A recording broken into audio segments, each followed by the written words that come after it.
how to recover Instagram backup code.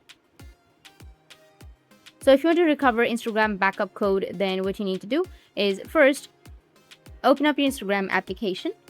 After opening your Instagram, you need to go with your profile, which will be on the bottom. From there, you need to go with the 3 horizontal lines, which will be in the top right. Now go with your account center.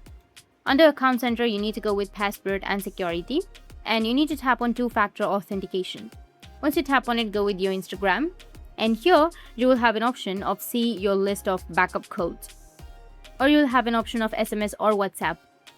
If you found the backup codes option, you need to tap on it and you will receive a few backup codes or recovery codes. You can copy them or take a screenshot, or you can also tap on get new codes if needed. This is the easiest and fastest method if you're still logged in somewhere. Now, what if you're logged out completely and don't have a backup code? Then here's how you can recover it.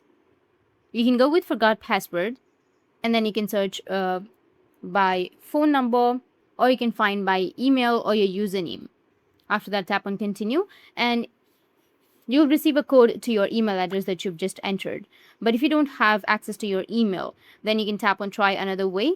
And here you can enter your password to log in, or you will also have an option of backup codes or authentication app if you've added your authentication app, or you will have a lot of more other options. You can go and select those options and then go with continue, which will be on the bottom, or go with no longer have access to these. After that, you'll be able to change a new password. So go and enter a new password, go with continue. That's it. If you found this video helpful, hit the subscribe button, and thanks for watching.